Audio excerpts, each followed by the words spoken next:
पटना के कदम कुआं इलाके में खान सर की कोचिंग, खान ग्लोबल स्टडीज और ज्ञान बिंदु कोचिंग सेंटर के बीच विवाद अब बड़ा मुद्दा बन गया है।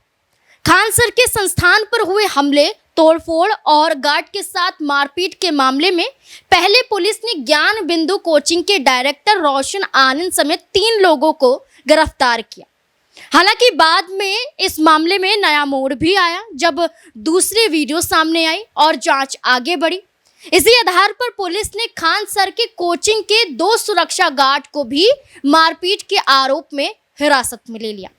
इतना ही नहीं बल्कि सीसीटीवी फुटेज में गोली चलने की पुष्टि ना होने के बाद खान सर के फायरिंग संबंधित दावे पर भी कई बड़े सवाल खड़े हुए, जिसके चलते बीती रात को खान सर पुलिस हिरासत में गए। यानी कि पुलिस द्वारा खान सर को पकड़ा गया, उनसे पूछताछ की गई और ये तक कहा गया जो दावा आप कर रहे थे इस दावे की पुष्टि हो नहीं रही है।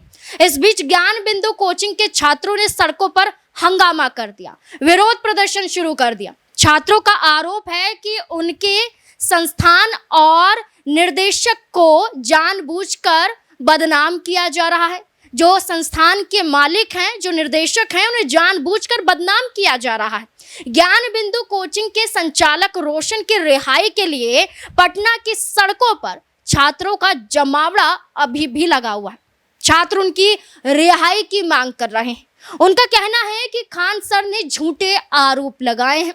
इसी तरह से देर रात खान सर को पुलिस पूछताछ के लिए भी ले गई थी। इसके बाद से सोशल मीडिया पर यह चर्चा तेज हो गई है कि क्या पुलिस खान सर के खिलाफ भी कोई कार्यवाही करेगी, क्या खान सर की भी गिरफ्तारी हो सकती है।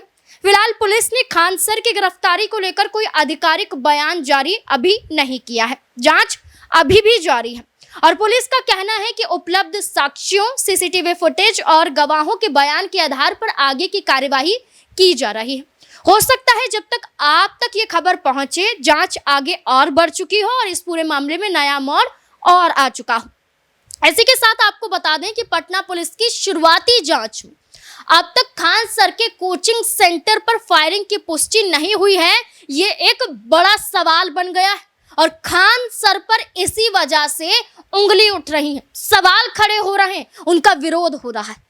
पुलिस का कहना है कि घटनास्थल के सीसीटीवी फुटेज में गोली चलने जैसी कोई स्पष्ट साक्ष्य दिखाई ही नहीं देता। ऐसे में ये सवाल उठने लगा है कि जब जांच में फायरिंग की पुष्टि नहीं हुई तो सार्वजनिक मंच से अपनी आंखों से 8 राउंड फायरिंग देखने का दावा क्यों किया गया। इस बयान के बाद छात्रों और अभिभावकों के बीच डर और भ्रम की स्थिति पैदा हो गई है। यदि वास्तव में फायरिंग हुई थी तो उसके प्रमाण जांच में सामने क्यों नहीं आ पाए। लेकिन यदि ऐसा नहीं हुआ तो फिर इस दावे के पीछे की वजह क्या थी, यह भी अब जांच का एक बड़ा विषय बन गया है और इसको लेकर पुलिस जांच कर रही है। जिसके बाद अब देखा जाए तो सिर्फ हर तरफ खान सर की ही चर्चा हो रही है। कोई उनका पक्ष ले रहा है तो कोई उनका विरोध करता हुआ नजर आ रहा है। ऐसे में बिहार समेत देश भर के फेमस शिक्षक यानी कि टीचर और यूट्यूबर खान सर की जो चर्चा हो रही है, इन चर्चाओं में उनकी इनकम को लेकर भी हो हल्ला हो रहा है, क्योंकि उन्होंने खुद कहा था कि वो बच्चों को सस्ते में शिक्षा देते हैं, यानी कि कम फीस में बच्चों को पढ़ाते हैं और यही बात दूसरे संस्थानों को हजम नहीं हो रही, बर्दाश्त नहीं हो रही और इसी वजह से उनके कोचिंग सेंटर पर हमला किया गया। तो चलिए जानते हैं कभी महज 40 रुपए कमाने वाले ये शिक्षक, ये टीचर खान सर कैसे बने और बच्चों को पढ़ाकर कितनी इनकम खान सर ने जुटा ली। चलिए जानते हैं अपनी इस रिपोर्ट में। असल में कौन है खान सर। खान सर का नाम लोगों के जरिए दिया गया है। नाम असल में तो खान सर का असली फैजल खान है। वह प्रतियोगी परीक्षाओं की कोचिंग के क्षेत्र में भारत के सबसे प्रभावशाली टीचरों में से एक बनकर उभरे हैं। पटना स्थित उनके संस्थान यानी कि जो कोचिंग सेंटर हैं, इसमें Khan GS research centre, UPSC, BPSC, SSC, railway और नीट जैसी सरकारी संस्थानों की तैयारी करने वाले उम्मीदवारों के लिए एक प्रमुख केंद्र बन गया है, यानी कि एक प्रमुख कोचिंग सेंटर बन गए हैं। अपनी सरल शिक्षण विधियों और सहज हास्य के लिए जाने जाने वाले खान सर, यानी कि अपने सरल तरीके से पढ़ाने की विधि को लेकर अपने मजाकिया अंदाज की वजह से जाने जाते हैं खान सर। और यही जो शैली है छात्रों के बीच में उन्हें एक विशेष रूप से प्रकट करती है। खासकर शहरों और ग्रामीण क्षेत्र से आने वाले छात्रों के बीच एक मजबूत संबंध खान सर का नजर आता है और यही संबंध उन्हें अनोखा बनाता है। खान सर का शुरुआती जीवन और संघर्ष। उत्तर प्रदेश के देवरिया जिले में 1993 में जन्मे खान सर का जीवन बेहद ही सरल तरीके से बीता। पारिवारिक आर्थिक स्थिति इतनी मजबूत नहीं थी, जिस वजह से आर्थिक तंगी का भी सामना खान सर को करना पड़ा। खान सर के पिता ठेकेदार का काम करते थे, जबकि उनकी मां घर का काम संभालती थी। खान सर ने स्कूली शिक्षा हासिल करने के बाद इलाहाबाद कॉलेज से BSSE, MSc और भूगोल में मास्टर किया। आपको बता दें, बचपन से ही उनका सपना शिक्षा और जन सेवा के माध्यम से बेहतर भविष्य का निर्माण करना था। कई युवा छात्रों की तरह खान सर भी सेना में शामिल होने की आशा रखते थे और उन्होंने इस लक्ष्य को प्राप्त करने के लिए अपना जीवन भी समर्पित कर दिया था। हालांकि वे सेना में शामिल नहीं हो पाए। इसके बाद उन्होंने हार नहीं मानी। इसके बाद उन्होंने अपनी शुरुआत एक टीचर करियर से की। मजबूती से खड़े रहे खान सर। फैजल खान उर्फ खान सर सबसे पहले सैनिक स्कूल में एडमिशन लेने की कोशिश में दिखाई। बाद में उन्होंने पॉलिटेक्निक संस्थानों में आवेदन किया और राष्ट्रीय रक्षा अकादमी में एडमिशन पाने का प्रयास किया, लेकिन इनमें से कोई भी प्रयास सफल खान सर का नहीं हो पाए। बार बार असफलता के बाद हार मानने की जगह खान सर ने अलग रास्ता चुना और टीचिंग करियर को चुना।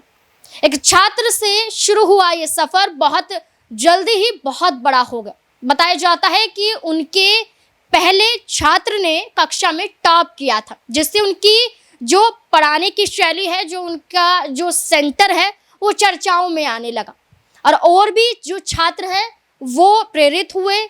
छात्र मार्गदर्शन के लिए उनके संपर्क में आने लगे। पढ़ाने के बाद भी आर्थिक परेशानियां उनका पीछा नहीं छोड़ पाई। माना गया कि स्थिति सुधरने लग गई होगी, लेकिन ऐसा नहीं हुआ।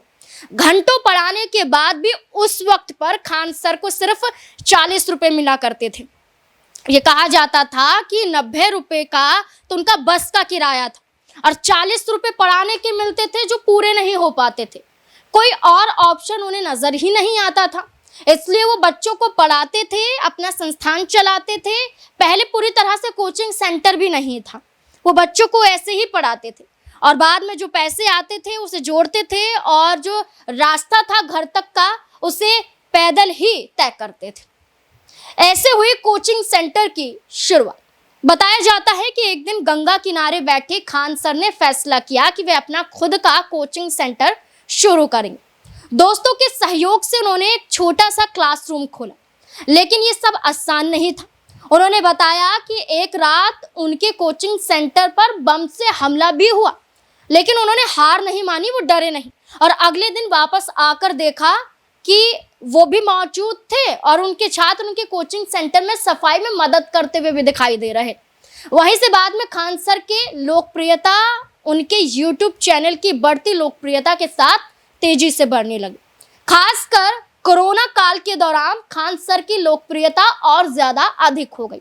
अब बात करें तो खान सर के अभी तक 44 मिलियन से ज्यादा सब्सक्राइबर हैं। खान सर की कुल संपत्ति। खान सर ने कभी भी अपनी संपत्ति सार्वजनिक नहीं की, लेकिन मीडिया रिपोर्ट के अनुसार उनकी कुल संपत्ति 5 करोड़ से 20 करोड़ रुपए के बीच आंकी जाती है। कुछ रिपोर्ट में दावा किया जाता है कि उनकी कुल संपत्ति लगभग 41 करोड़ रुपए है। बताया जाता है कि वे एक दिन में करीब 70,000 रुपए तक की कमाई कर लेते हैं। इसका मतलब है कि उनकी महीने की आमदनी 15,000 से 20 लाख रुपए तक हो सकती है। ये सब अनुमान लगाया जा रहा है। यह कमाई YouTube, ऑनलाइन कोर्स और कोचिंग फीस से होती है। उनकी कमाई का सबसे बड़ा जरिया अनुमान के हिसाब से YouTube प्लेटफॉर्म को माना जा रहा है, जो है खान जीएस रिसर्च सेंटर। इसके करीब 2.5 करोड़ सब्सक्राइबर हैं। एड रेवेन्यू, ब्रांड पार्टनरशिप और सुपर चैट्स जैसे व्यूअर कंट्रीब्यूशन से उनकी महीने की कमाई 10 से 20 लाख रुपए भी बताई जाती है। उनकी कोचिंग में यूपीएससी की तैयारी करने वाले छात्रों से 70,000 से 1 लाख रुपए तक की फीस ली जाती। साथ ही वे 11वीं, 12वीं और नीट की तैयारी के लिए भी खासा चर्चा में रहते हैं। यहाँ उन्होंने दावा किया कि वो कम फीस में बच्चों को पढ़ाते हैं और इसी के साथ साथ उनकी इनकम अनुमान के हिसाब से बताया जा रहा है कि करोड़ों में आके जाती है, यानी कि करोड़ों रुपए कमा लेते हैं। महीने में 70 लाख से अधिक का उनका रेवेन्यू होता है, यानी कि एक तरह से कमाई कर ही लेते हैं। अब ये इनकी इनकम बताई जा रही है। साथ ही साथ अब बड़े विवाद में फंस गए हैं। अब इस विवाद से उभरेंगे या जो फेमस हुए थे खान सर कोरोना काल के दौरान, अब उनका डाउनफॉल शुरू हो जाएगा? क्या लगता है? यहाँ हम खान सर पर उंगली नहीं उठा रहे हैं, उनके पढ़ाने की शैली पर उंगली नहीं उठा रहे हैं। हम सिर्फ इस विवाद के चलते यहाँ अपनी बात रख रहे हैं, लोगों की बात रख रहे हैं। अब ज्ञान कोचिंग सेंटर के छात्रों का कहना है कि उनके मालिक को, उनके टीचर को फंसाया जा रहा है, उनके निर्देशक को फंसाया जा रहा है, रोशन आनंद को। दूसरी तरफ खान सर का कहना है कि इसी कोचिंग के गार्ड आए, इन्होंने मारपीट की हमारे गार्ड के साथ और धमकी दी, और धमकी देने के साथ साथ एक नफरत भी देखने को मिली, सिर्फ और सिर्फ इसलिए क्योंकि वो आगे निकल रहे थे, बच्चों को अच्छे तरीके से पढ़ा रहे थे। अब देखना होगा कि इस पूरे मामले में और क्या नया मोड़ आता है। खान सर पे जो उंगलियां उठ रही थी, जो सवाल खड़े हो रहे थे, क्या इससे बच पाते हैं या फिर नहीं? इस पूरे मुद्दे को लेकर आपको क्या लगता है? आप भी अपनी राय कमेंट सेक्शन में जरूर दें। देखते रहें हमारा चैनल। धन्यवाद।